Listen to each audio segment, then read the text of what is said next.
What's going on, guys? It's Nathan with Technology Smash, back with another video. Real quick before we start, I just wanted to give a shout out to everybody who has shown so much support and the new subscribers over the last couple of videos. They really took off for the original Gear S2, so hopefully you guys will like this one too. I'm super excited about this. I ordered this on Amazon about let's say 3 weeks ago or so, before it was available for sale, so it's like a pre-order. I got notification that it shipped, or that it was going to be fulfilled and that they were going to tell me, and then I got an updated date of November 12th to the 13th. Then I got an updated one saying it had shipped and it would be there in 2 days. That was 2 days ago, and here it is. So a little bit different packaging than the normal Gear. It's in this black box, so again, I kind of talked about this in the comments to some of you asking about the Classic. It has a leather band and a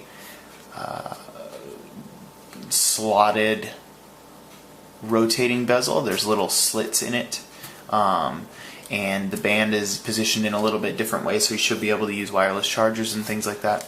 Let's get into this before I ramble on for too much longer. So there's this plastic part stuck around the outside. I guess there's a, here we go, pull tab there. So again, just like the other box, besides it being black, it's the exact same. Everything's identical. This one I got from Amazon, the last one I got from Best Buy. So you have on the front Samsung Gear S2 Classic. On the side, and we have somebody's like Amazon smudgy fingerprints too. A lot of the same information is going to be almost impossible to read. It's going to look identical. So 1.2 inch circular Super AMOLED screen, Bluetooth 4.1 with Wi-Fi BGN connections, NFC, IP68 certified, dust and water resistant, wireless charging, charging pad included, and Android compatibility. So let's get into this and see what differences it might look like. This is just going to be a normal unboxing, and I'm going to do a setup as well of it, just kind of like I did on the last one. And then if need be, I will do another review that will probably be pretty short, because I'm sure the watch is identical to what the normal one was. So I'm going to peel these off. I peeled that side off. I got to peel that side off, right?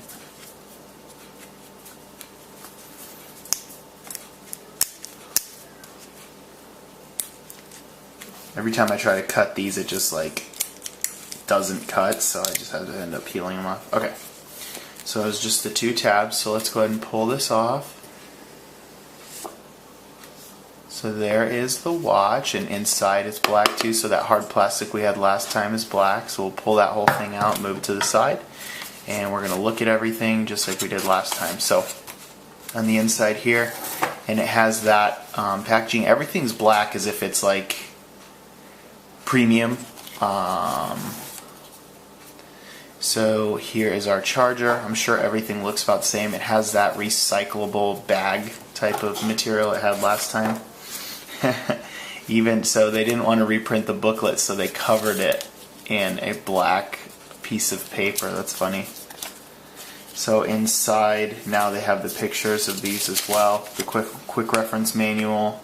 It has the quick release slotted little pin pullouts for the band, so you can switch it out. I believe they're 22mm. Don't quote me on that, but I think they are. Most watches are right now. Elevate your Samsung experience. So this one actually has the comparison of the two. You guys saw me unbox the black one, and then warning, health information. So inside here we have another band, I think. Yep. So that's a small size band. So you can see there, 20. Oh, it's a 20mm. That's small. Look at how small that is. Here I have my Gear, or I'm sorry, I have my can't think right now, I'm sorry. I have my ZenWatch 2 here, and you can see the width is smaller, and this is already a small band on this one too. So that is the extra band. Slide that back in. Taking too long, we'll just put it to the side. We have the wireless charger, just like in the last one, and the micro USB cable. Nothing else. So let's push all that to the side. And in the top of this one, we do have that foamish, that foam material that has an outline of the watch. So let's take a look at the watch now. This one has a lot more quality packaging. There's actually things like this piece in here for foam for cutout. Like, they didn't do that stuff with the other.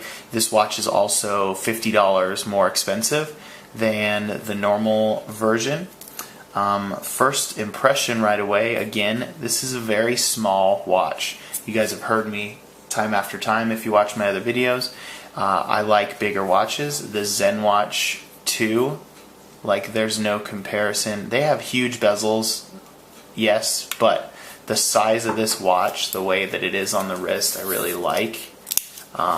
Just because it takes up my wrist, you know?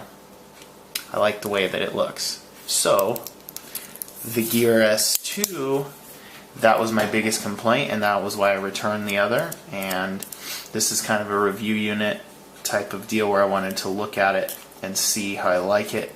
I do like that this will lay flat now, so I can actually set it down for a wireless charger. The other one was bent in so much with the way that the style was that you couldn't. Let's go ahead and peel this off.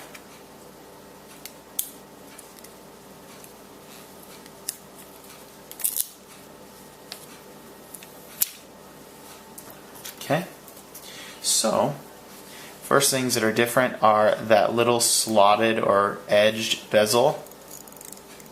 It still turns. It's like flat with the bezel almost, so it feels a little bit different. And it's, I don't know if it's thinner, but because those bands don't stick in, it definitely is a lower profile overall, which is nice. Look at that. It's really, really thin. On the back here you have the information for the watch itself, just where it was made, model numbers information, the stainless steel case, Gear S2 Classic, and again the bands here. So you have 20mm genuine leather with a stamp, and on the other side Gear S2. The band itself is nice.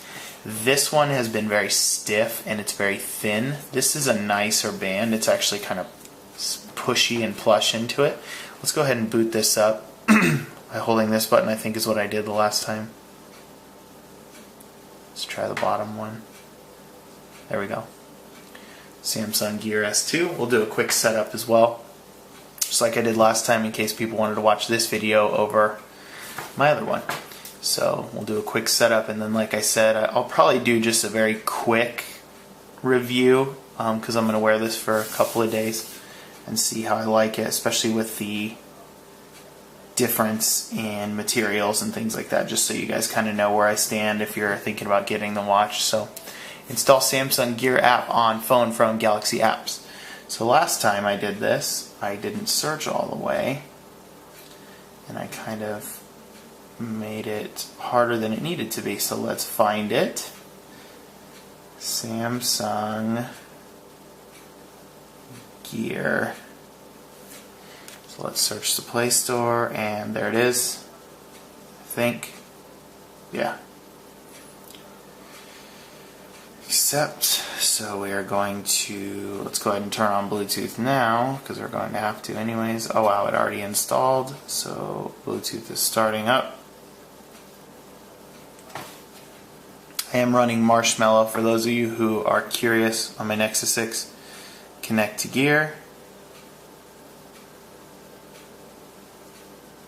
Searching Gear. Guys, this bezel is so awesome. I know you've heard it in the other videos, but it's great. Such a great concept. I hope Android Wear makers start to use that. Okay, so pair with Gear. Pair. We'll pair with Nexus 6. Get the most, and then we're going to do this garbage again, where we have to install other apps just for the watch itself to work while it's setting up. Great rating, 2.7 stars, nice. I don't know why that has such a low rating, it's just the plugin. Let's see what people are saying. App is slow and generally lacking, similar to Pebble. Great watch though. Bluetooth connection, that's not the app's fault. No support for Nexus 5X, okay. Get the most out of your gear by installing Samsung accessory service. Let's do that real quick. Still setting up here. You guys have any questions ever about my phone or setup or anything like that? I know I did a setup video, but feel free to ask. Enable NBA to connect to your Samsung accessory, accept. All the same kind of stuff that happened with the last one. So again, we're dealing with different materials here, different look. Agree to the terms. Agree to S-Voice. Agree to show my location and diagnostics info. Nope, so we'll just leave it like that. Use Samsung account to stop anyone from activating your gear without your permission. Sure. Actually, we'll skip that because I don't want to go through that. Okay. Turn on notification access. That is key. So we have it here. Allow. Got vibrations going off everywhere. Okay. We allow the notification access. And choose the apps that appear on gear. I don't know why it does this, but it doesn't select all your apps. And if you want your notifications, I'm just going to hit all. The only one I do not want, because it gets annoying because you get so many, is Lifeline, the game. Okay, so we have that set up, so let's go back to the watch so we can look at it. Okay, so let's try it. Rotate bezel clockwise for your widgets. So here's your widgets, and the other way goes back to the watch. Rotate bezel counterclockwise to see notifications. Press back key to go back. Swipe down from the edge to show your indicators. Swipe up from the edge to hide them. Nearly there. Cover and touch the screen with your palm to turn off the screen. That's it. All done. Enjoy your gear. Okay. So that'll pretty much do it for the setup and unboxing. Again, this looks very thin, very nice. Actually, let's put it on real quick so we can take a look. Let me get behind the camera here. Give me just a second, everybody. I hate the kinds of clasp like this with leather because you slide it along the leather band to put it on, to tighten it up. It feels like you're just scratching the hell out of the leather, but whatever. Okay, so here is the watch. Right away, it looks a lot nicer. It feels nice too, which it already did before, but the bezel is also, like I said, it's flush with the screen this time, so it doesn't stick out more, which actually kind of doesn't feel good so far. The other one stuck up enough to where right when I grabbed it, I wasn't touching the screen. This one I'm like kind of gripping for it, and that might be the reason for these ridges, or that might be a reason to help, not solely for that purpose. But I will be answering questions on this. If you guys have any questions, feel free to follow me on Twitter. I'll leave a link down below, and I will link the setup and unboxing for the original watch that was not the classic, in case you guys didn't see that too. So just real quick before I go, let's compare it to the size of the ZenWatch 2 while they're both on, and there's a massive difference you can see. So I'm getting tons of random notifications because that just connected. So yeah, feel free to leave any questions or comments down below, and feel free to hit that thumbs up button, and please subscribe if you haven't already. And again, I appreciate all the support recently, and I will follow up with you guys. Again, if you'd like to see up-to-date notifications and things, you can follow me on Twitter or just wait for the next video, and I will catch you guys in that next video. Thanks for watching.